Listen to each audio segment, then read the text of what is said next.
Nathan Drake Morgan, the fortuneless fortune seeker, and Joel Miller, the perilous survivor. In this video, I'll be analyzing these fighters' arsenal, strengths, weaknesses, skills, and feats in order to answer one very simple yet complicated question: who would win in a dirty fight? But to answer this, some rules need to be established, of course. Number 1, no outside help unless the characters are always paired and known as duos or more, such as Ratchet and Clank or something. So Joel won't be getting Ellie, nor will Nate be getting Sully. Number 2, the battle has to end with a death. Whether both or one of them dies, it does not matter. Someone is dying.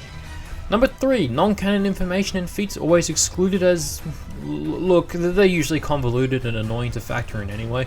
I will rarely be lenient, however, if the information isn't too implausible and facilitates already established feats and statements. Number 4, no bias is attributed to these fights whatsoever. I do not give a shite if a franchise is objectively or subjectively better, nor do I care if a character is poorly written or not. The results are strictly determined by the information I'm given, the feats these characters exhibit, and any number is calculated to scale the individuals. Number 5, the animated fights are for fun, but I'll try my best to stay as faithful to the characters as possible and not misrepresent them.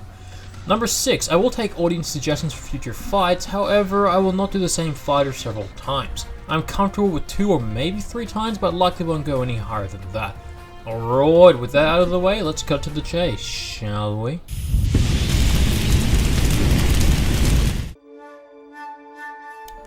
Nathan Morgan Drake, a man who so desperately craves for greatness while also coming from very small beginnings. Nate was born the son of an alcoholic and abusive father and a level-headed fortune-seeking mother, the latter of which dying from an unknown disease. Nate spent most of his childhood growing up in an orphanage raised by nuns, being picked on by bullies, and living with the parental guidance of his fairly irrational older brother, Samuel. Nathan always grew up with a flair for history and geography, and so when he and his brother stumbled upon his treasure-hunting deceased mother's journals and notebooks charting her adventures, they jumped at the chance to retrieve it. Of course, he was being held in the home of a freakishly old woman who called the cops on them, then immediately went to cardiac arrest after finally recognizing they were innocent. Devil's own luck, lads, don't look at me. Nate and Sam, obviously not wanting to be caught standing over an old lady's corpse, immediately began a life on the run.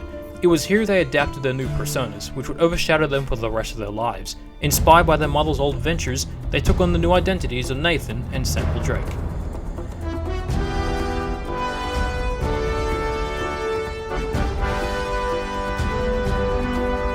To say that Nate is capable would be underselling it. Despite mostly seemingly being self-taught, Nate is more than skilled, knowledgeable, and strong enough to handle himself in dire conflicts. He's exceptionally athletic, possessing parkour skills and agility only matched by very few people in this world. He can scale cliffsides, buildings, mountains, and even ice caps with his fingertips and no additional equipment. He can hold up several ton gates, push and even lift 10-ton pillars, and push boulders built 10 times his size. This one in particular was achieved in the very first game. If we were to find the volume of the boulder by scaling its height, width, and length by using Nate's height of 5 foot 11 inches as a vantage point and pairing the dimensions with the corresponding material's density, we can find an overall weight for the boulder. The material is unknown and up for interpretation, however I use basalt as a favorable material as it's a very common rock discovered in the Americas. Multiplying basalt's weight per cubic foot with the volume of the boulder, we can deduce that this boulder weighs about 47,400 pounds or 24 tons. Just for reference, the largest known African bush elephant in the entire world was recorded to weigh about 24,000 pounds or 12 tons. That means Nate could push 2 of these elephants stacked on top of each other with his bare hands. And he's always pushing things in very similar weight throughout the years. Of course, strength is worth a lot in a fight, but not when you lack skill to put it to use. Fortunately for Nate, after an awkward run-in with Victor Sullivan, a former member of the Navy, he was very quickly taught how to fight in both armed and unarmed combat. Nate is expertly proficient with firearms, combat prowess, stealth, thievery, and strategy. He's adapted to practically every firearm he comes across, from grenade launchers, RPGs, AK-47, sniper rifles, pistols, and even obscure weapons such as 17th century flintlock pistols and 19th century muskets. Even far-flung weapons such as the Guardian's modified crossbows in Uncharted 2 are easily used and reloaded by Nate. Nate is also an expert in unarmed combat, with a fighting style strongly reflecting military tactics with his own theatrical influence thrown into the mix here and there. From elbow strikes, drop kicks, hooks, roundhouse kicks, gun butts, and even advanced grappling arts such as the Kotegaeshi wristlock, guillotine and rear naked chokeholds, triangle chokeholds, ippon seonagis, tomo en nagis, and scarf holds, seemingly pairing these grappling arts to fit any occasion, whether it be disarming a foe, pushing them off a cliff, etc. Nate is also an experienced thief, capable of infiltrating secure locations and pickpocketing people without them even noticing, even if he does often get a bit destructive with his tendencies. Think this through!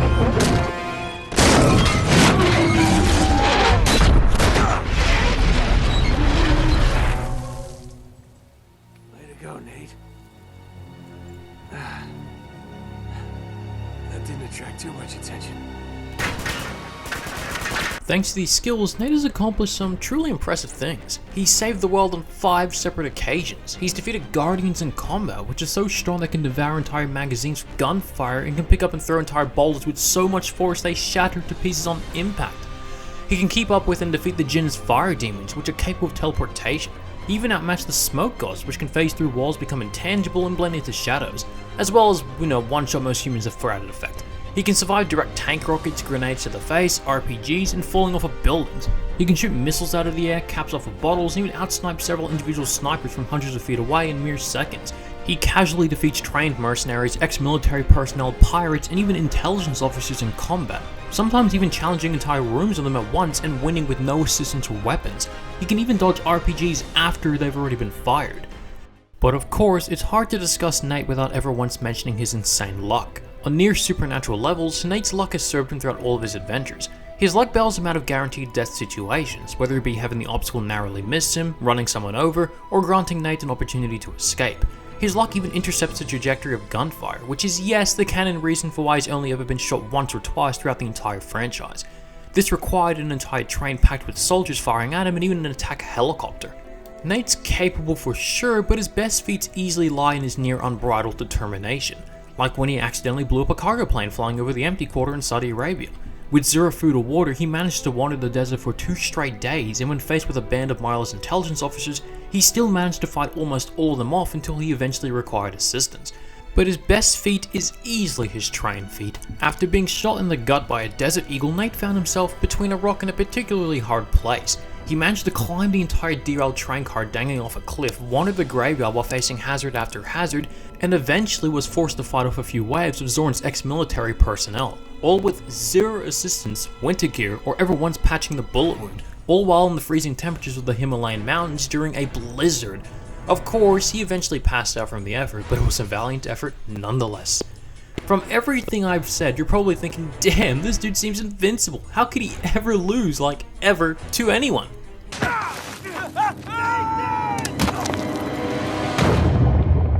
But you'd also be horribly wrong. Nate does have his fair share of flaws, like how he usually finds himself getting in over his head in fights, his irrational attitude often leads to undesirable situations, and he favors improvisation over strategy most of the time.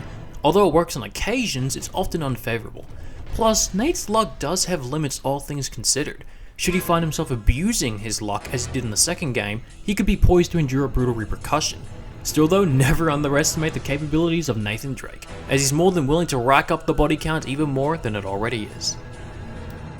Face it, genius, you've been played. Oh, really?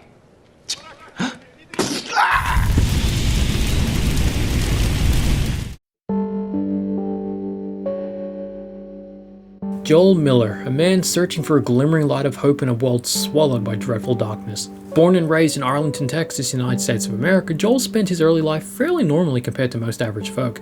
Growing up alongside his brother Tommy, Joel would be, for lack of a better term, living the dream. Developing a strong interest in music, marrying a woman after graduating high school, and going for a cross-country ride with 2 Harley Davidsons to celebrate Tommy's birthday, it's everything you'd want. After moving to Austin, his wife left him very shortly after the birth of his daughter, Sarah, leaving Joel to become a single father for a large portion of his daughter's life. Until one very tragic day when a fungus known as the cordyceps brain infection spread all the way to the United States from South America. In the destruction that ensued, Joel would narrowly attempt to escape Austin with his daughter and with assistance from his brother. The attempt would be a success, but at the dismal cost of one of Joel's few reasons for living, Sarah. From here on out, it was apparent to Joel that a new president had been established, and you either adapt or die, sealing his persona and fate for many decades to come. Joel would spend several decades developing as a hardened survivor, pushing his mental and physical tenacity in order to adapt with the new cruel world around him. Everything in the world is now either decaying or decayed, and so Joel needed to resort to maximizing the potential of his craftiness to truly survive. Joel truly shines at utilizing the environment to his advantage, crafting and modifying weapons with whatever scraps and materials he finds lying about. He can craft shivs and firearms with scraps and even patch bullet wounds with thin strands of bandage he finds around. This is actually a large part of Joel's arsenal. Whether it be crafting Molotov cocktails, bows and arrows, etc., whatever works, Joel can easily make considerable use of. But now, of course, Joel didn't just earn his infamous track record as a hardened survivor simply because he could craft objects. as a gun is useless without actually being able to handle it properly. Although Joel handles some weapons better than others, he is very efficient when operating with firearms. He's able to hold off entire hordes of infected with a single sniper rifle, as well as aim accurately and score headshots with bows and arrows, and even while aiming upside down. If Joel doesn't feel like direct confrontation, however, he can always just retreat to the shadows, of which he's impeccable at doing. Sneaking around enemies, distracting them to get the drop on them, and quietly taking them out is also what makes Joel such a dangerous opponent. Patience. Sometimes, however, also lacking thereof. Now, it's hard to go 10 minutes discussing Joel without mentioning his combat prowess. Joel is a brutal slugger, ferociously overrunning his opponents with monstrously lethal and heavy strikes, kneeing heads against walls, repeatedly bludgeoning people over the head with steel pipes and baseball bats, digging shivs and knives into people's throats, striking windpipes. His technique is clearly no nonsense. Although his grappling arts are fairly limited to basic arm bars and rear naked chokeholds, he more than gets his point across. He doesn't take shot from anyone. He's clearly an improviser on the field, and it works much to his benefit here. Thanks to these brutal tendencies, Joel has managed to accomplish and survive some pretty impressive things. He cleared a large portion of a hospital of military-trained personnel, survived falling down an elevator shaft with minimal damage, and is capable of knocking out ex-military and armored soldiers with his bare fists. Or hell, if he doesn't feel like using his fists, just K them in with solid brick, of which he can shatter one in only 3 consecutive hits. He can slice infected heads off with machetes and even shatter infected skulls in a single hit. Speaking of machetes actually, Joel, armed with one, landed the finishing blows on a bloater. Bloaters are infected that are completely covered by thick scale-like fungus, which essentially serve as armor. These fungi allowed him to brush up molotovs and even point-blank shotgun rounds, and Joel killed it. Albeit it had been weakened given all the punishment it withstood before this, so it's not 100% viable, but it's still pretty impressive nonetheless. But what's definitely Joel's best feat is his rebar feat. After falling an entire story down, Joel found a thick rebar sitting comfortably in his gut. Despite the staggering pain and Joel's clear age, he managed to tolerate it enough to fight off several enemies, navigate obstacles, and even ultimately escape before finally passing out. Not bad for a 50-something-year-old chap. Of course though, Joel ain't perfect. His melee weapons are largely fragile, his strength and durability have limits, his agility is significantly lacking, and his skill is pretty limited, making it so that more experienced and skilled fighters could potentially overwhelm him regardless of any strength boundaries. Still though, if you're what's standing between Joel and his light at the end of the tunnel, consider yourself snuffed. That's alright. I believe him. No, wait! Alright, now that we're all cognizant of who's who and what each other can do, it's time for our dirty fight.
Such thing as a dirty fight when you finally win. Begin!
Don't get me wrong, Joel is tough as nails, and his aggression paired with his high-end human strength would definitely help him overcome most fights against people in his league.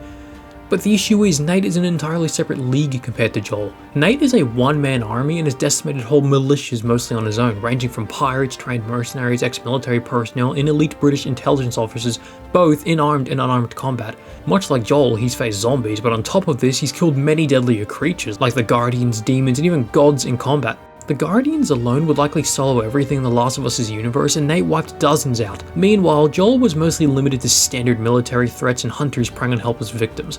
Joel can score headshots with bows and arrows and even aim while upside down, but Nate can snipe several snipers from hundreds of feet away in seconds and shoot dozens of missiles out of the air. Joel can hardly jump gaps, meanwhile Nate is clearing around 20-foot jumps at standstills. Joel pushes dumpsters around while Nate pushes boulders off of cliffs. Joel can concuss and kill foes in several hits, meanwhile Nate ragdolls armored soldiers for breakfast. Joel endured a rebar staff for about 10 minutes before giving in, but he required significant assistance from Ellie to survive, was mostly dragging himself around, could barely navigate obstacles, and just generally lasted way less time than Nate. Nate lasted arguably a whole hour and had to climb up an entire train car, navigate a train graveyard, get tossed around like a ragdoll, and fight off several rounds of soldiers while in a blizzard with zero winter gear or assistance. But what about if Joel crafts a trap like an explosive or whatnot? Well, not only can Nate dodge RPGs, a speed feat Joel has never exhibited anything close to, but he casually brushes off grenades, RPGs, and tank rockets. Plus, Nate has avoided elaborate traps before in the series. There's also the fact that most of Joel's equipment is limited and far more archaic than Nathan's modern standard issue gear, meaning Nate's arsenal is leagues more reliable, even if slightly less diverse than Joel's. But the thing is, none of this really matters, because even if Nate didn't have feats far above Joel's limited league, Joel would still require a way to bypass Nate's almost supernatural luck. As stated before, soldiers and demons failed to land shots on Nate due to his luck's potency, and it commonly bails him out of near-death situations. Meaning even if Joel somehow crafted an elaborate trap for Nate in time, he would still need a way to actually land a critical hit on him to finish him off, which he most certainly can't. So not only does Nate far outscale Joel in practically every category, but there's literally nothing Joel can actually do to threaten Nate in a fatal way. Honestly, Joel's lucky Nate didn't just pop his head in legit the first 10 or so seconds of the fight here. I'd say that confidently sums it up by now. The winner is Nathan Drake. Thank you all for watching this. If you couldn't tell, this is my first attempt to actually make something like this, and I'm still experimenting around with a lot of elements to truly capture a core theme and mood for these types of videos. I want to also turn this into a channel staple, making many more dirty fights in a style to this video, as after all, this was my initial intention with this channel. So finally listen to the description and list down fights you'd all like to see from me, and I'll see if I can make them or not. As don't forget, I'm legit just one guy doing all of this. But anyways, like I said, I hope you all enjoyed this video, and have a quark-tastic day.